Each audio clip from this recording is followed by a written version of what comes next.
Welcome to the Commentary Magazine Daily Podcast. Today is Wednesday, April 17th, 2024. I'm John Podhoretz, the editor of Commentary Magazine. With me, as always, executive editor Abe Greenwald. Hi, Abe. Hi, John. Senior editor Seth Mandel. Hi, Seth. Hi, John. And Washington commentary columnist Matthew Continetti. Hi, Matt. Hi, John. Donald Trump spent another day in court yesterday. When he left the courthouse in Lower Manhattan, he journeyed up to a bodega in Hamilton Heights where about a year ago, I think, there was this incident where a man came in to rob and stab the owner, and the owner fought back and stabbed the guy back and was charged by Alvin Bragg, who, of course, is the charging agent in the Trump case, until the huge public outrage caused Alvin Bragg to back off and drop the charges against the bodega owner. Trump shows up at the bodega, and it was a pretty triumphant public event. And I can only say that I know that because I was watching local New York television last night, and obviously local New York TV reporters don't like Trump, I assume, like most reporters don't like Trump. And they went and did interviews in the crowd, and everybody was excited. Everyone in the crowd was like, it's really good he's here in the community.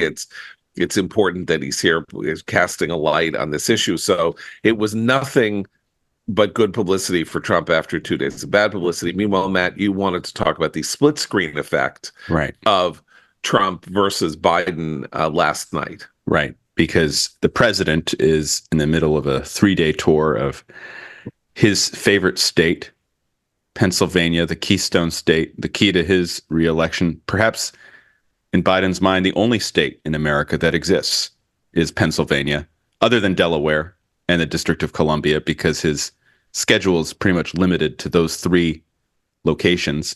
He was in his hometown of Scranton Joe, and I was struck sitting in the Fox Green Room last night before the special report panel by the contrast between Trump's appearance at the bodega and Biden's appearance in Scranton. First on Trump has to be at locations like the bodega because he is frozen in place thanks to his ongoing trial. He can't really range too far because Judge Merchan has required him to be in the court every day that it is in session. And so we've seen some creative campaigning here where they are choosing events that Trump can get to after the court has adjourned, and also highlight the two-tier system of justice that's become a major theme of Trump's campaign. By going to the bodega, he is casting criticism, justified, against his prosecutor, Alvin Bragg. So I thought Trump in the bodega had a lot of energy. He went into the bodega. He seemed to look around. I was very curious if he bought anything. We know he wasn't buying any malt liquor. Trump's not a drinker, but he could use some lotto tickets. Listen, New York has this. There are these things at bodegas in New York that exists nowhere else. There is this kind of like Fig Newton thing that is wrapped in plastic that if you buy it, it takes you literally 10 minutes. I love bodegas. To take the saran wrap off it. That's a very bodega product. Yes. There are sweet drinks of a sort that aren't purchasable anywhere else. I was thinking he's not really a coffee drinker. So I once bought eggs at a bodega, and they didn't. Yeah. They struggled to bag them. It was when I realized I was the first person who ever bought eggs there. Yeah, exactly. So no eggs, no cafe con leche, maybe a Diet Coke. Unclear. And regardless, everyone seemed very happy. That was what was weird about the event. Everyone was he seemed happy. The NYPD seemed happy when he went out and shook their hands. There was a certain amount of energy to his appearance at the bodega that I thought was quite remarkable, especially when viewed after watching Biden's somnolent talk as he speaks in this very weak voice and kind of wandered around a half-empty room in Scranton, contrasting Scranton values with Mar-a-Lago values, leaving out Wilmington values, which are pretty junky too, in my view, at least when confined to the Biden family and their politics and their ethical behavior. But watching Biden, I was reminded of Richard Lewis in the final season of Curb Your Enthusiasm, because if you followed Richard Lewis's career, and Seth spoke very eloquently about the comedian last week, Richard Lewis spent much of his life, a lot of energy. His face was full, his voice was strong, his hair was always kind of puffy, giant, had a puffy volume, pompadour, And then I was really saddened in the last season of Curb Your Enthusiasm, because you could see how age had finally caught up to Richard Lewis, and then he dies before the end of the season, and I just had the same reaction watching Biden. He reminded me of Lewis in those final episodes. The voice is weak.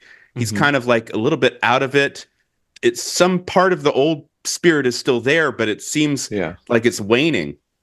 Although we have to say that if you were looking at this race like the way I used to follow baseball, which is that you could maybe watch one game a week, but that you watched it through the stats and the things in the paper that you saw, the box scores, excuse me, which barely exist anymore. I can't believe I didn't remember that term. Biden's having a good couple of weeks, even not even because they're honest, but Echelon Insights, which is Patrick Ruffini and Kirsten Soltis Anderson's poll, now has Biden up 3. Basically, Biden is now up in the either tied or a little bit up in the Real Clear Politics average. Trump had basically been in the lead from about October through now, and so either the news about Trump's trials is beginning to bite, or there is a coming home effect that's happening nationally for Biden with Democrats. I don't know what. Well, I have a theory about this, which is Biden took the lead because, one, people are beginning to reassess the economic picture in a more positive light. But more important, in my view, is Trump had some terrible weeks, beginning with the bloodbath comment that was, paraded throughout the media in a way that really hurt him. And then with the abortion politics and Arizona. Right. But that, of course, those two things, abortion and Trump's unstable rhetoric and character, those aren't going away.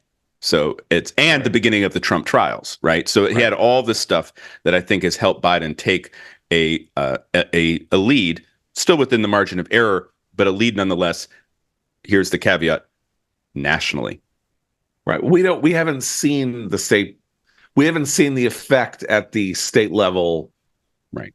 Polls in the battleground states for some reason, like maybe they'll come out next week or something like that. People do so much less polling than they did 12 years ago. It's sort of unbelievable. Every single day in 2012, there was another poll. If it was, if you didn't have a national poll, you had a state level poll. They were polling all 50 states.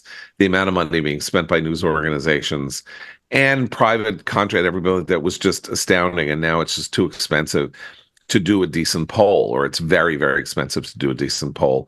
We have to talk about another poll, which is a poll in Israel that is also sort of goes against my priors, just as some of this polling of Biden may go against some people's priors. But but we're not diving into Israel yet, are we? Because I have no, we're not. Okay, no, we're not. Go ahead. I just was going to say polling remains a kind of, we use it as a measure of something and we can't trust it. And it's weird because we default to it nonetheless because we don't have anything else except our own impressions.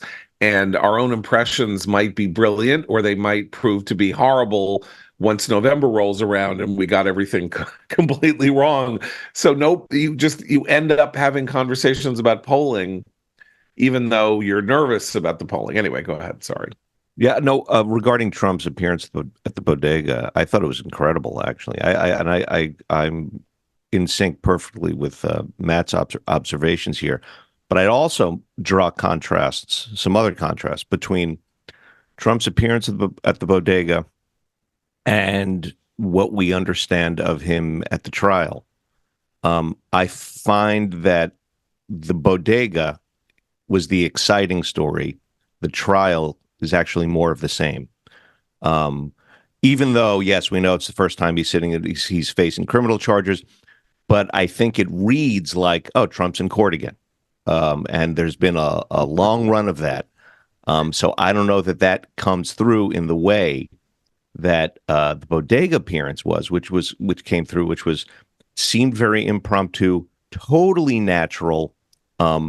It was he can make excitement out of very small things in the way that sort of no one else can, no one else in the political sphere.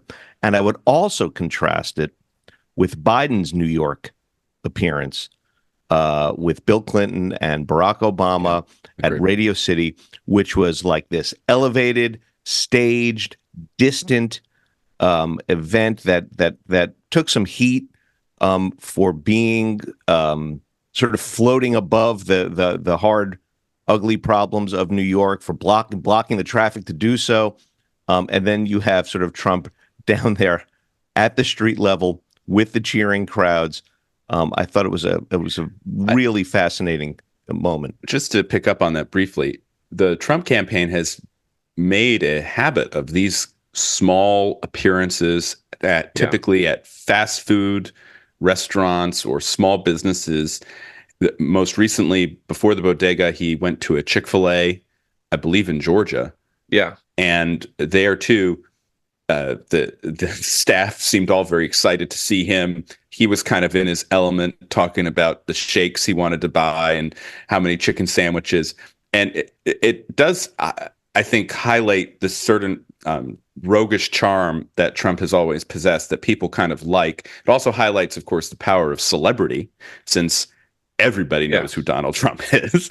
So people are kind of excited just to be in that glow. Right. I think it's a smart strategy, and it's also very different, by the way, from the 2016, 2020 strategies of the massive rallies, right? So we're kind of like going micro here, but in a way that kind of, I think, is pretty good for the candidate.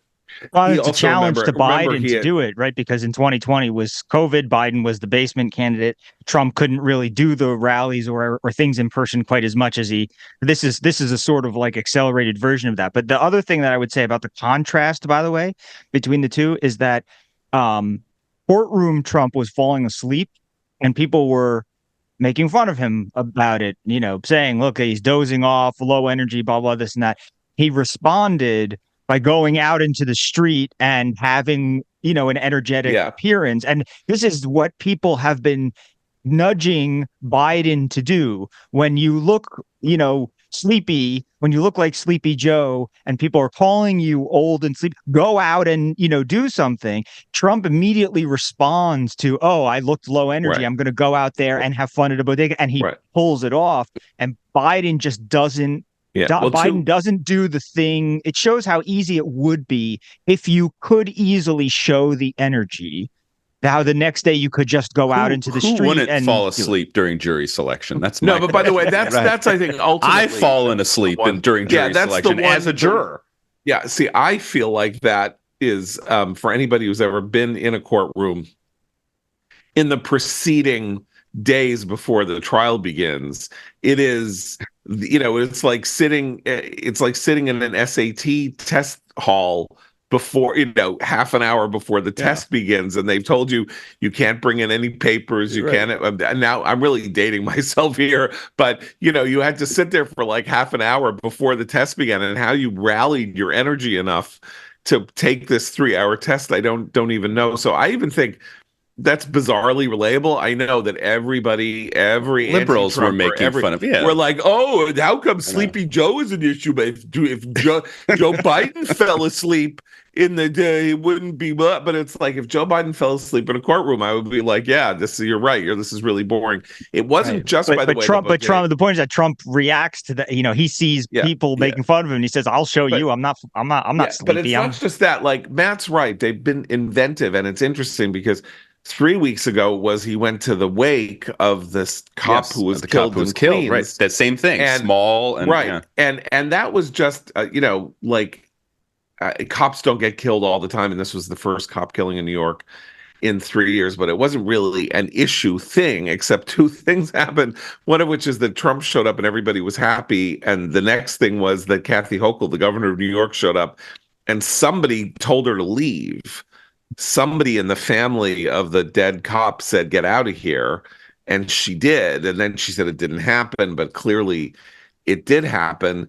And again, you have this socio-cultural political divide. New York is big enough so that even though Biden will win New York by 20 points, I mean, it's almost like axiomatic that he'll win. It's not like there aren't 3 million Trump voters in New York State, or 4 million, whatever. I don't know, more than that. I mean, there's 16 million people in the state. I don't know, maybe 11 million vote. I mean, Trump would lose by 20 points. There are still 3 or 4 million people who will support him. He's got plenty of running room from that courtroom to stage these pseudo events over the next couple of months. And it's also, I think, highlights one of the paradoxes of the election and of the realignment that I think is very slowly taking place in American politics, which is as more Hispanic voters go to the Republican Party, as more African American male voters become interested in voting for Donald Trump, as our politics becomes aligned not on the basis of race and ethnicity, but on the basis of religion, values, and educational attainment. That means that Trump's margins in the blue states will shrink. Right, will grow. Well, the margin, his number will grow, and the margin will shrink. Right. So he will come closer to Biden's totals in these states, in places like California, in places like New York, even places like Illinois. Well, what people don't know about, but he won't win. City, that's my point. But he still won't. It won't still be enough for him to win the state. Yeah, but let's talk about New York City, because people do not know this. But there are twice as many Hispanics in New York City as there are Black people. So if Trump is really having a demographic surge with Latinos nationwide, and he is forced to stay in New York for 2 months, he can really play. He can really play in this sandbox.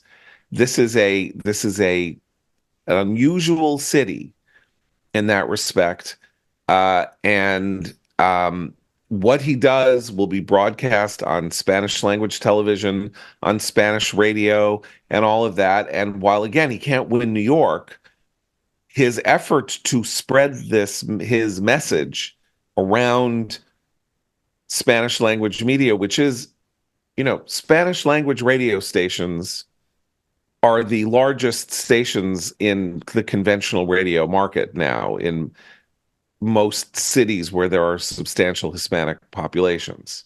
Like, they're the number one stations. I was in Miami a couple of weeks ago, and I was startled. You go around the dial, and I don't know, 3/4 of the stations are Spanish speaking, but there's a sort of an 80s, sort of like a light FM with American song, with every light FM song that you would ever want to hear, but the disc jockeys speak in Spanish.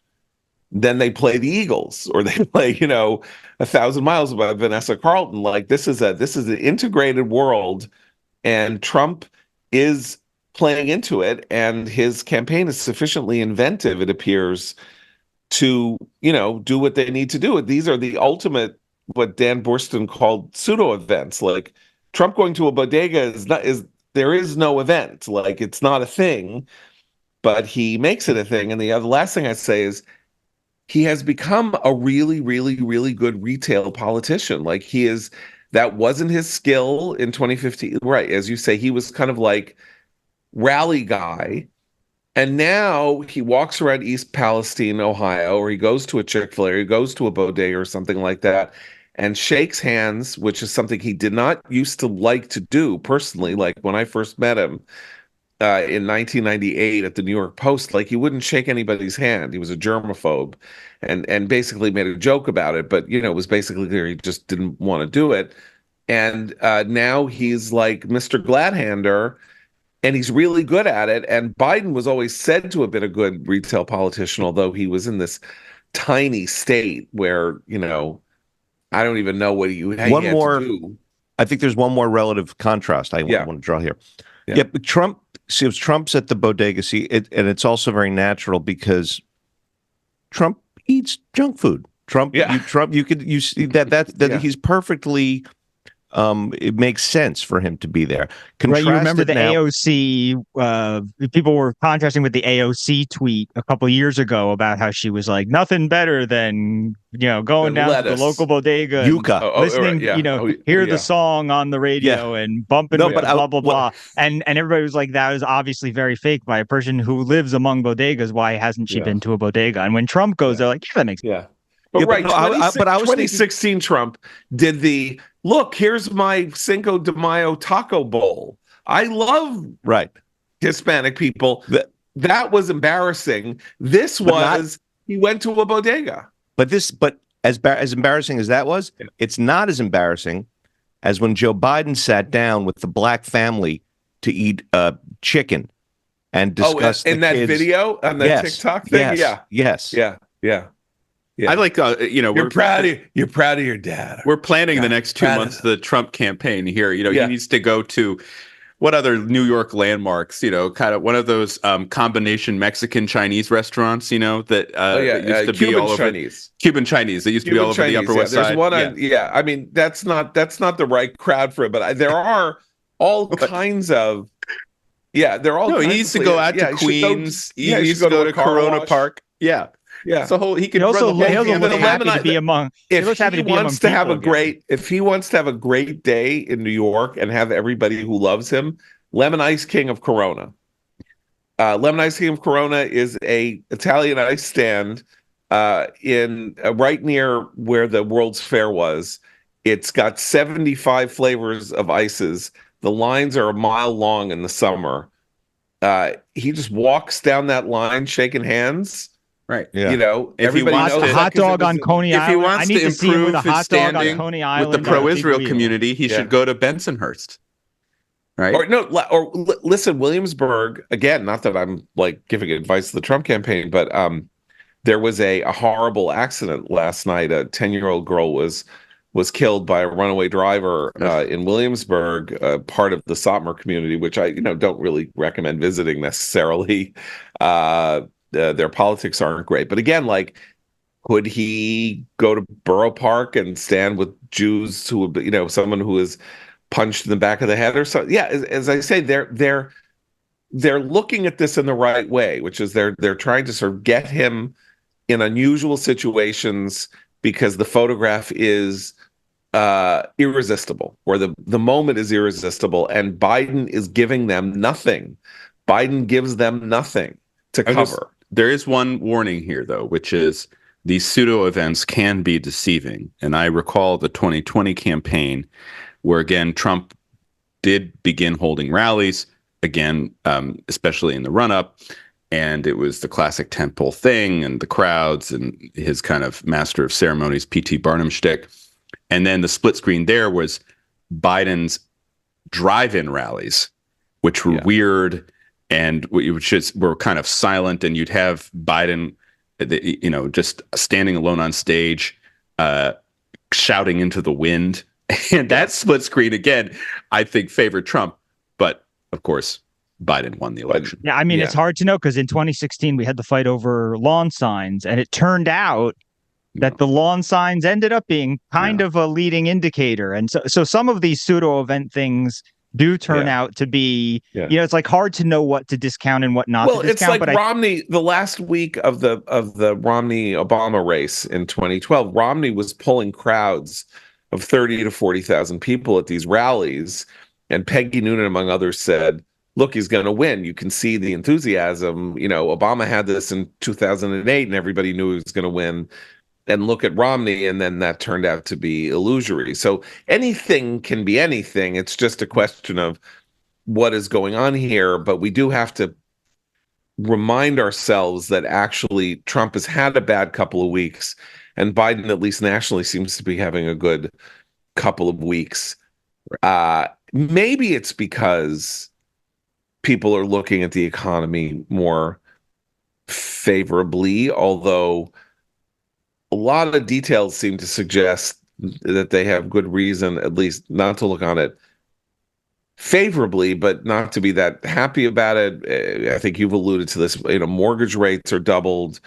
People are finding it. We have this new kind of mobility crisis of a sort we've never seen before, which is that people are making more money, blah, blah, blah. They should be able to upgrade their houses, but they can't because they're sitting on 4% mortgages. And if they move, they get a 7% mortgage, wipes out whatever monthly gain they might have. Terrible. Or increases their housing costs.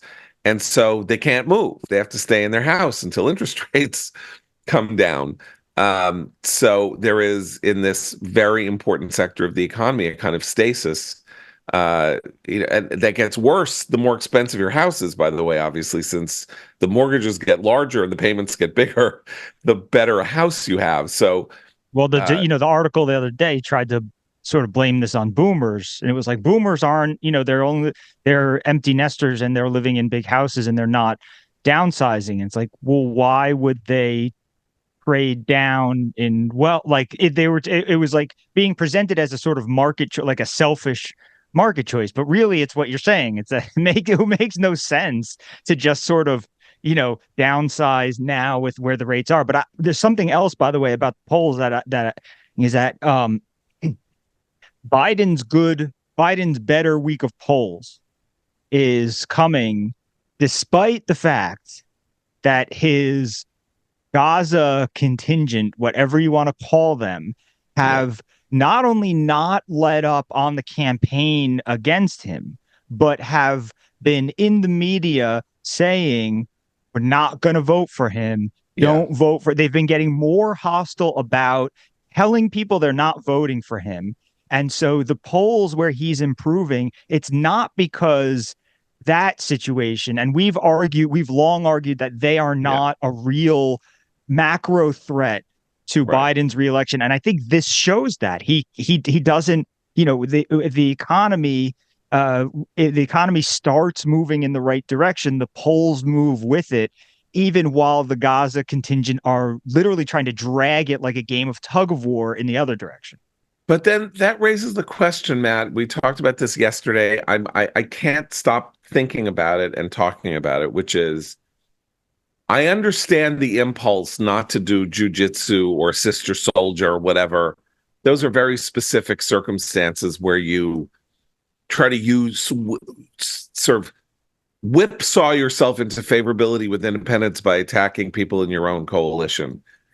It's a high-risk strategy. You have no idea whether or not it's going to work. Bill Clinton, when he did the Sister Soldier thing, actually needed it because he was having some problems.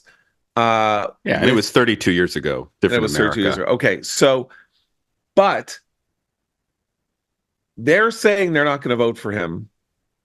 Yeah. We know they don't number a very large number. They may have an effect in one single state that he won by a pretty enormous margin in 2020. Something is keeping them. Mm-hmm. And it's part of the international Gaza story, which we should get to it. Something is keeping them from moving to the center on some of this, which is what a presidential candidate would look at Trump on abortion. Trump is desperately trying to find a center to move to on abortion. He is desperate in a way that we haven't seen him be desperate about anything in terms of the issues that Trump's political instincts have always been actually pretty moderate. It's his personality that's been extreme. That's the problem. If Trump's personality wasn't as moderate as his politics, we'd be living through his second term right now, and he'd be fairly popular. But in any case, a couple things. The first is Doug Sosnick, the Democratic strategist, has a good piece in the New York Times this morning pointing out that the battlefield in this election has continually been shrinking. I mean, when the general election was really in its beginning stages not too long ago, people were saying that there were 7 swing states people needed to pay or possibly to. 8. Yeah, or possibly 8. Yeah. Now, Sosnick says it's basically 3. It's basically Arizona, Nevada, and Michigan. And if Trump can swing that, then he has the election. And in those 3 states, Biden is actually not doing, he's underperforming his national averages, right? And he's underperforming Pennsylvania, which has always been, of the swing states, Biden's best when you look at the polling. So this is a very constricted field of fire here. And it's one where Michigan plays a huge role. So as the Israeli joke goes, Biden has the 2-state strategy, Michigan and Nevada. Yeah, that's what he's worried about. Right. And that's what I think is preventing him from really pulling the sister soldier on the pro-Hamas groups in the United States. One more thing, though. Yeah. And this actually is a point somewhat in Biden's favor. I randomly got sucked into YouTube land yesterday afternoon, and I was just happened upon the Real Clear Politics video archive.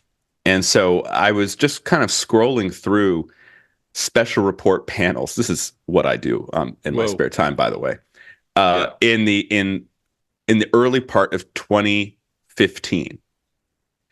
And this is pre-Trump's announcement, which was in June 2015, but it was still in the middle of the Obama presidency. Obama was so terrible when it came to terrorism, so terrible. And just reading these clips and these interviews Obama was giving at the time, refusing to say that there was any ideological component to the outbreak of ISIS and terrorism, this complete reluctance to do anything about ISIS until he was forced to do it when they started lopping off American heads. I mean, that contrast between Obama and Biden actually kind of works to Biden's favor, I have to say. I was reminded just how bad and how anti-Israel, by the way, Obama was. And the other problem for Biden, the other reason why he might not be doing the sister soldier, is that all the people who work for him are Obama people. Right. And they're going to prevent him from doing a sister soldier against the Hamas sympathizers because they're on Obama's side. Right. Look, this is an important point historically, just to spend 2 minutes on a tangent here. The Obama record on terrorism, it's not just that he didn't want to fight ISIS in Syria. Go through his entire career, with the exception of taking out bin Laden, right? With the exception of taking out bin Laden, the Pulse bombing, Libya, right? Paris, so Libya, there was an anti-Semitic attack in Paris in 2015 where he refused to say that anti-Semitism played a role in the attack. That's right. Our ambassador Chris Stevens is killed, murdered in Libya by 6 terrorists. Romney suspends his campaign for a day and says, we're going to have to stand with the president with whatever he does. And they tried to say that it wasn't terrorism. It was the video. Hebdo, it was actually the Islamophobes who were responsible for Benghazi. Right. Charlie Hebdo, the Pulse shooting in Orlando, which was blamed on homophobia. This was not a glitch. These were not gaffes. This was a consistent idea that when he came into office, terrorism was a problem that somehow was incepted or belonged in historical terms to the Bush administration, not to his administration. And I thought in the case of Libya in 2012 that he had a gimme that he resolutely refused to take, which is all he had to say was, we will not rest until the terrorists who killed our ambassador are brought to justice. He didn't have to bring them to justice. He didn't have to do anything. All he had to do was say, this will not stand. Terrorists have killed our ambassador and we will. But his line was, bin Laden is dead and General Motors is alive, and he didn't want to step on his own campaign line, or there is some very deep-seated thing in him in which he wanted to believe that terrorism was not a problem he had to engage with, and he did that even when it was politically disadvantageous to him. Well, meanwhile, apologizing for the Crusades, which he did in the National Prayer Breakfast speech in 2015, which I also was revisiting the coverage of. Look, I mean, listeners may think that I'm anti-Biden. if we were doing this podcast during the Obama administration, they would know what anti is, because there is no one who I dislike more in American politics than Barack Obama.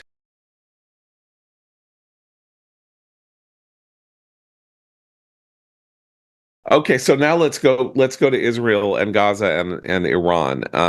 And things are very, very complicated and confusing because, as I said, there was a poll released yesterday by the Hebrew University, or some polling group affiliated with the Hebrew University, a startling poll that does not so conflicts with my priors that everybody who listens this week would know. 74% of Israelis oppose counterstrike on Iran if it harms security alliances. This poll of the claim is Hebrew University survey was conducted April 14th and 15th by internet and telephone and sampled 1,466 men and women representing adult Israelis, both Jews and Arabs.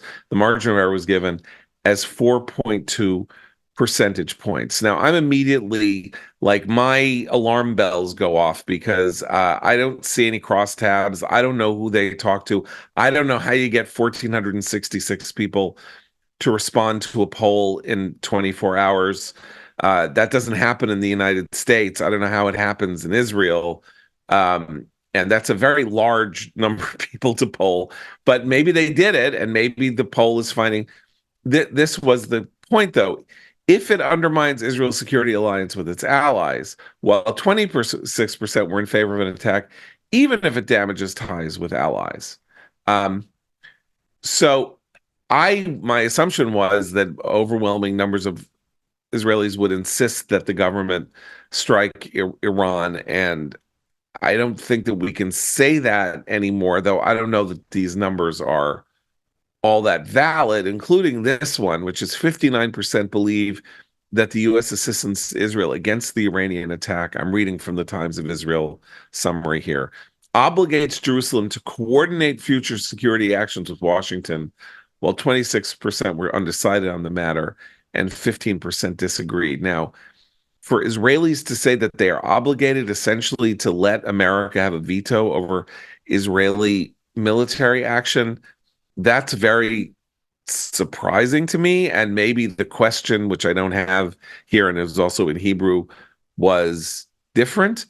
But then it says the survey found that 44% of Israelis backed a military offensive in Rafah, even at the cost of a crisis in Israel's foreign relations, while 31% were undecided and 25% disagreed. So this poll says that only 44% of Israelis want to go in to Rafah, and that 74% don't want to strike against Iran. But the caveat in the polls is if America gets mad at us, and America is making it clear that it's going to be mad at Israel if it does anything. Or at least with Rafah. The West have sort of... No, Iran's not good. Iran's not good, Seth. Like the Iran stuff but David Cameron floated this. David Cameron floated this yesterday. That sort of trial balloon by saying that to him, he said it was clear that Israel was going to respond, and I think that was a trial balloon to test what the pushback would be. And I think that's at least ambiguous. I mean, I think the Rafah thing is not really ambiguous. The Rafah thing is what we've been fighting over now for, I don't know, 2 months at least, in a sort of intense, focused way.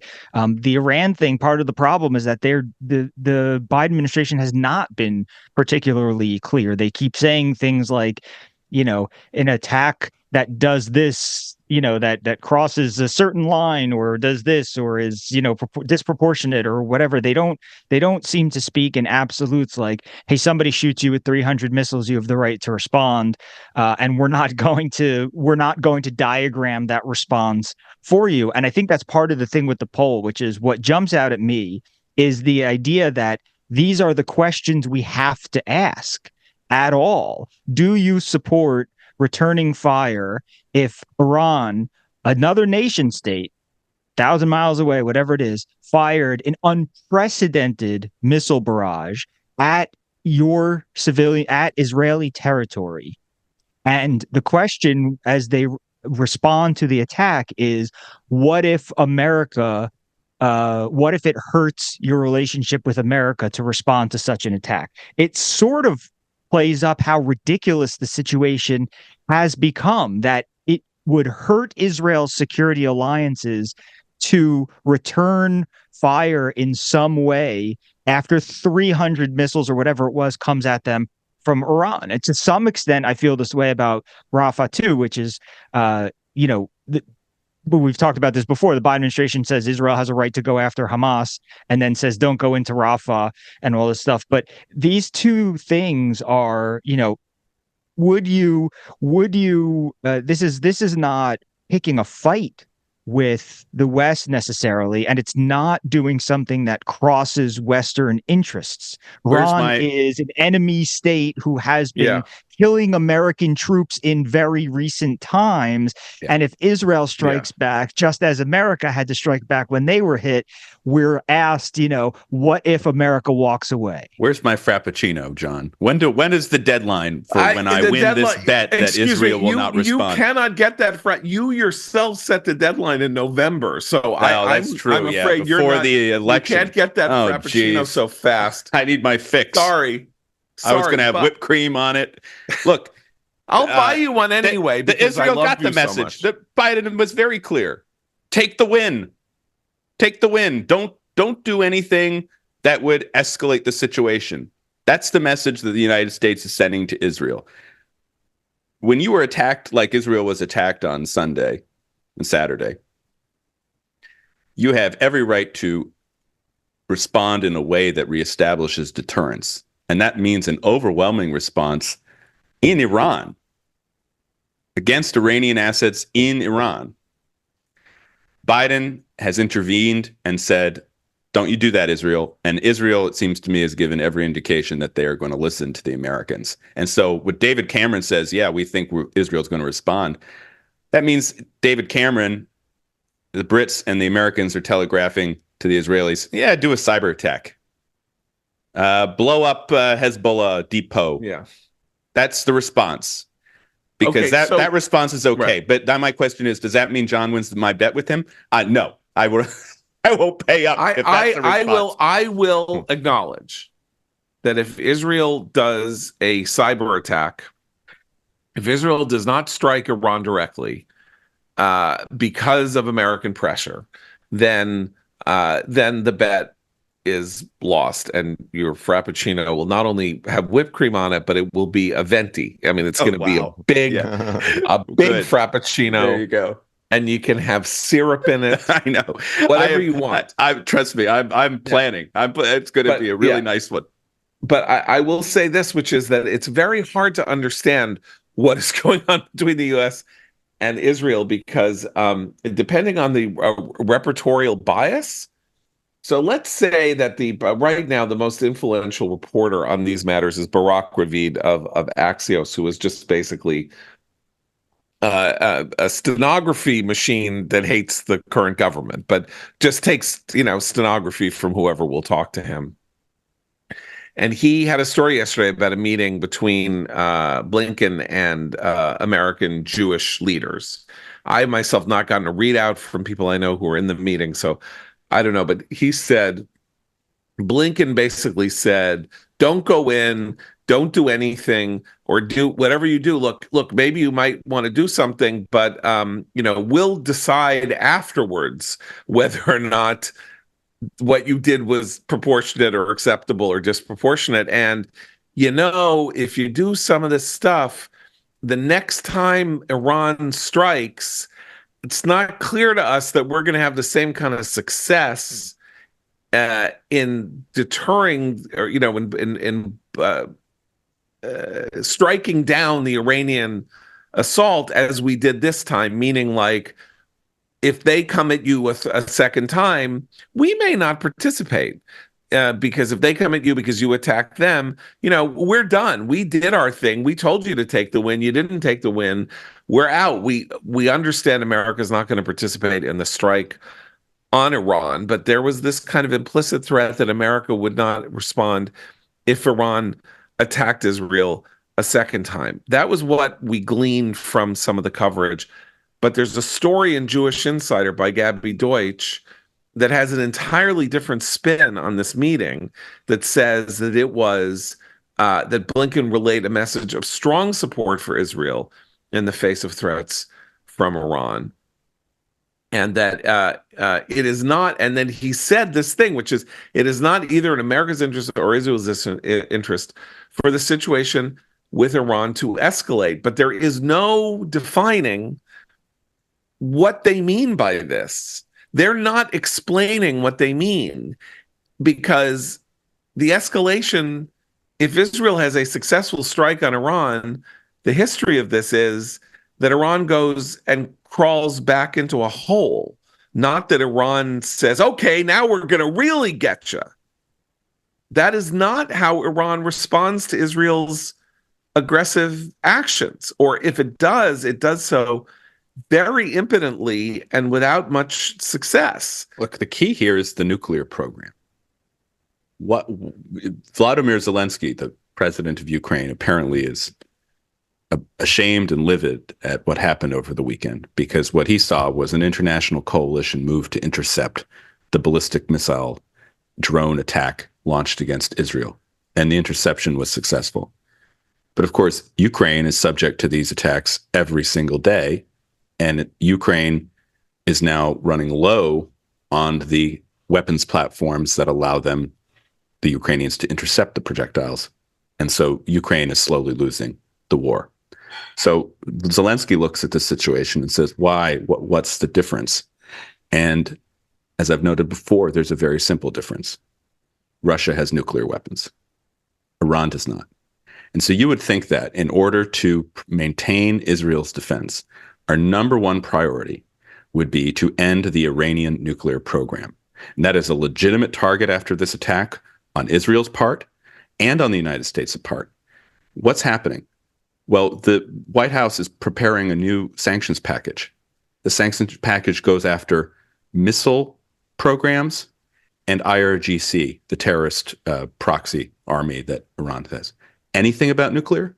Not a word, right? Are they doing snapback sanctions that would punish Iran for its nuclear malfeasance? No. Are they advocating the SHIP Act, which would punish impose secondary sanctions on people who are running around the various measures to restrict Iranian petroleum sales? No. It is a completely incoherent policy. And more than no snapback. Remember, they just waived. Yeah, right. Are they revisiting that? In fact, Kirby was asked about that the other day, and he says, "I don't know what you're talking about." Yeah. Okay. So look, we should now let's take a quick second to talk about what's going on in Washington in relation to questions involving the rearming or the replacement arming of Israel and Ukraine. So. Very perilously positioned House Speaker Mike Johnson, who has signaled from the beginning of his speakership that he supports more aid not only to Israel but to Ukraine, but was just been trying to figure out how to manage his coalition, is now up against the wall. So he announced over the weekend that he wanted to move Israel aid, he wanted to move Ukraine aid, and he wanted to move Taiwan aid, and that he thought that the best way to do this was to break them up into 3 different packages with a 4th bill that would satisfy hardcore Republican demands on the border and some other things. So 4 bills that they could vote on. The border wasn't going to be in the 4th bill. Not the border, I'm sorry. TikTok but and other I think stuff, repo other was going stuff, to be in right. Yeah, other stuff. Okay. So and then the Boris and Natasha of the Republican Party, meaning Marjorie Taylor Greene and Thomas Massie, not only two of the worst legislators in the current Congress, but 2 of the worst and most despicable legislators in American history, announced that they were going to pull this move called the motion to vacate the chair. which they only need a couple of votes to succeed in ousting Johnson. They demanded that he resign. He said he wasn't going to resign, and he seems to have implicit promises from the Democratic there are at least two Democrats, Right. Josh Moskowitz and I can't remember who the other guy is, who said they'll vote to retain Johnson as Speaker, thereby taking the place of Right. Massey and Marjorie Taylor Greene, and Johnson will remain a Speaker, because if he's gone, then they have to pick a new Speaker, and then it's not going to be Jeffrey, and then how everything goes into chaos. However, the problem is that those bills that he's talking about have not surfaced. They do not exist yet as text, and there is a House rule that says that bills need to be introduced, and there needs to be 72 hours for members to read them, which is a joke since Marjorie Taylor Greene doesn't know how to read. So I don't know how she's going to read them. And Thomas Massey only reads Nazi German. So between the two of them, no one's going to read these bills. But nonetheless, that takes us into Saturday. All these congressmen are supposed to go away or be somewhere or other. And so Johnson hasn't actually made it possible for him, is maybe making it impossible for him to succeed, even though he is doing the right thing. And on Friday, yes, Congressman Mike Gallagher is scheduled to have his last day in the Congress, which would mean then Johnson only can lose one Republican vote if all the Democrats also vote against him. Right. So there's a lot. That's in 48 hours, by the way. We should just note that, like, this, it's not, we're not having this discussion on Monday, 4 days away. My first question, we got 48 hours to get this stuff on the floor. Why isn't Mike Gallagher saying, you know what, I'm going to push back my resignation until we get Ukraine aid through the Congress? What does he have to lose? I think the CEO of Palantir, the defense company that he's going to go to after Congress, would understand if he said, you know, I need to delay my first day on the job in order to help get aid to Israel and Ukraine and some Taiwan measures as well. He is, after all, the chairman of the Select Committee on China. So that's my first question: is can't Mike Gallagher stay in there just for a little bit longer? And the second question is, as you say, is when is Johnson actually going to lay his cards on the table? He has to know that this is it. This is the moment that was inevitable. He was going to have to move to get this aid passed. He has said repeatedly, publicly and privately, he supports aid to Ukraine. We know he supports aid to Israel. At one point, he was just going to have to do it and risk his job by relying on Democratic votes to get the aid through and possibly even maintain his speakership. And why he hasn't just said, enough, I'll do it, is a mystery to me, because every day that goes on is a day that is worse for Ukraine, a day that's worse for our other allies, and also a day for Johnson. Just peel the Band-Aid off, man. Let's do this. Okay, well, there may be a competency issue here that we can talk about in this sense, which is everybody is gone who was good. I mean, Steve Scalise is still there, but like a lot of people who know how to do this technically don't seem to be there. Like, you got to draft a bill. You have to write it, right? You have to then have a text. Who's writing the texts? I think he's still trying to make people happy. And you cannot make everyone happy. That's just the lesson of life, especially if you're in politics. Right. Well, I mean, he said, okay, do your worst. Like, he said it to Massey and Greene on Monday. And then apparently, I don't know. Who knows? We don't know. It's all very weird, and we don't have a lot of visibility inside the Johnson setup. But yeah, but time is a wasting. Now, I have a question for you about Palantir and Mike Gallagher, which is, so Palantir, the lead stockholder in Palantir is Peter Thiel. I assume Peter Thiel opposes Ukraine aid. I don't. I mean, Peter Thiel's best friend, David Sachs, is on Twitter six times a day talking about how Zelensky is a fascist. Right. I can't speak to Thiel. I can say that everyone I know who's associated with the Palantir very much believes that the fight in Ukraine is worth American assistance. Okay, good. Okay, I honestly, I was just very confused by this because I know, by the way, Ukraine has Palantir is fantastic contracts on Israel. Ukraine has Palantir contracts at the moment. Okay. So we can move on from that, but we're in a very, very confusing situation here. And it does appear, I assume, that Johnson said, okay, come at me, because he has some sense that the Democrats will pull the bills across the finish line when they're put before them, and that they will save his bacon as speaker. I think that will happen. I think, because I also think the majority of the House Republican Conference is furious at Marjorie Taylor Greene and Thomas Massie. And understandably so. The idea that we're going to be plunged into another speaker mess in the middle of a presidential election, Donald Trump doesn't want that. That's why last Friday, Mike Johnson went to Mar-a-Lago, had the event with Trump, and Trump gave Johnson his endorsement, and very noticeably has not opposed the Ukraine aid bill still. But that's my point, is that every day this goes on is a day where things can change against Johnson. Right now, everything is set up that he allows these votes on the suspension of the rule. The bills pass with bipartisan support.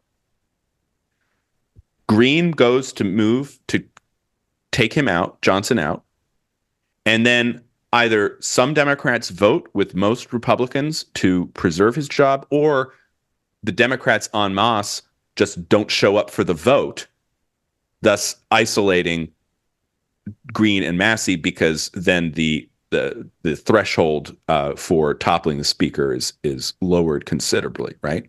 So Johnson would retain his job. Now, would he retain it after the election?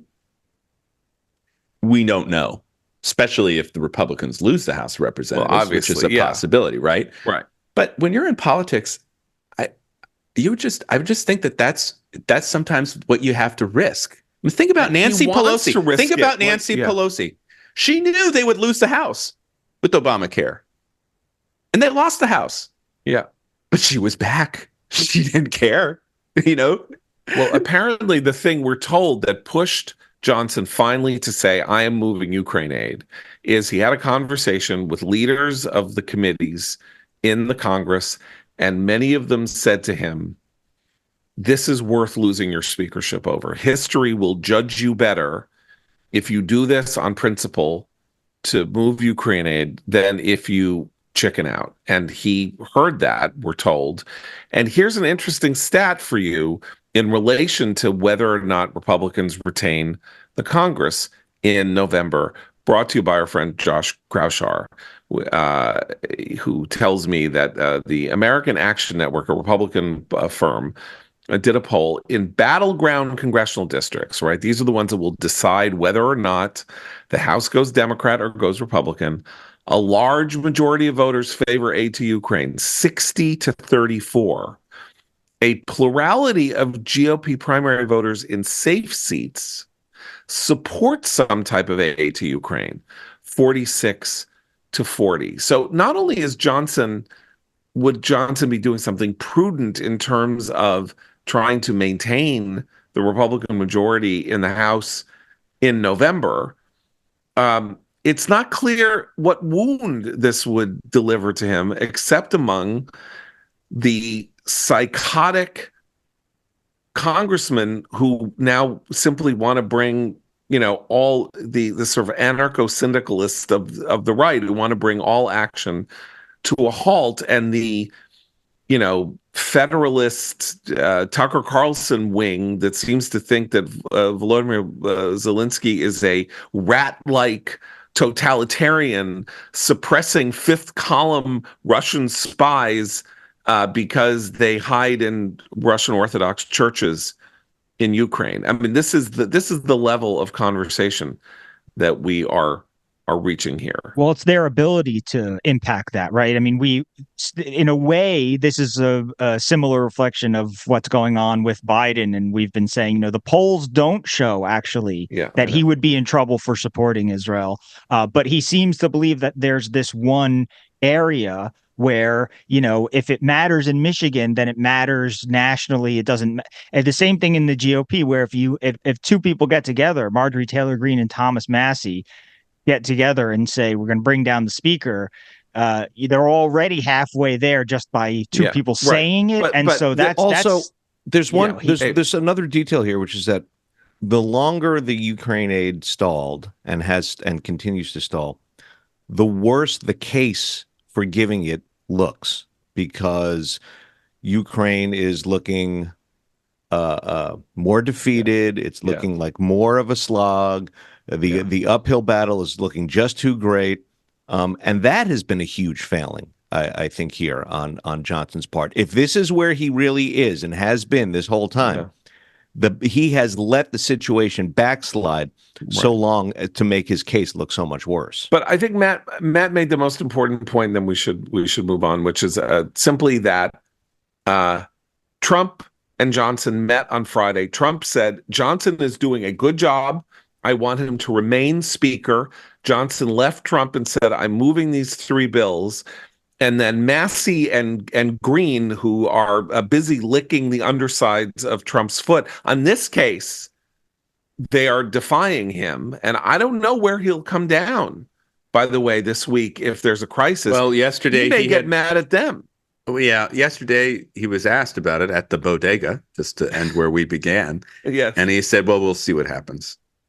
So it wasn't quite the fulsome endorsement that Johnson might have wanted. Right. But if it's Friday afternoon, who knows? But I mean, Johnson is not managing. Remember, Trump's influence is always exaggerated, because he also said he didn't want the Gallagher bill to pass that forces the sale of TikTok, and the Republicans did it anyway. And remember, Trump also liked Kevin McCarthy. And the Chaos Caucus, the Hateful Eight, they toppled Kevin McCarthy. So you don't know, but I will just say the difference here is Johnson, unlike McCarthy, has some supporters within the Democratic caucus. Right. The Democratic caucus hated McCarthy almost as much as Matt Gaetz hates McCarthy. Yeah, exactly. So they were happy to see him go. That's not the case here. And so that's why Johnson should just get this over with so we can move on to the next fight. And the lesson for Johnson, by the way, is that next week they may oust him for some other completely unrelated thing, which is that, you're not actually saving your speakership by postponing the Ukraine. But by the way, I think that's the lesson that he's quite the learned. opposite. If he they're taking you down. Yeah, but if he nothing succeeds like success. I'm sorry. And while Charlie Kirk and other people may say, it's terrible if you pass these bills that are Democrat bills and we need new blah, blah, blah, which is, mazel tov to him, a speaker that pulls off what Johnson's trying to pull off this week would be in a stronger, not a worse position. He will, again, have racked up wins. It's better to win than to lose. That's the story of politics. He wants it. By the way, overwhelmingly, Republicans want the Israel aid. So, I mean, that's not even an issue. And that's now become a kind of weird anti-Biden issue, since Republicans want to say that Biden is weak and inconstant on Israel and Iran because he isn't backing Israel strongly enough this week. So, it's not just Ukraine. It's also the Israel aid. And they will be. Thomas Massie doesn't want Israel aid because he would like everyone to be at Auschwitz right now. But fine. So good luck to him. Anyway, I will Speaking of that subject, I want to make a very specific commentary recommends for the day. Our friend Dan Senor's Call Me Back podcast, very interesting one this week, just out this morning, with Scott Galloway, the famous marketing professor at NYU. Describes himself as a far leftist, though I really don't think he's a far leftist. But on the podcast says he's a far leftist. He's an atheist. His mother's Jewish. His father's not. Didn't care about Israel. Paid no attention. October 7th knocked him for a loop. America's response knocked him for a loop.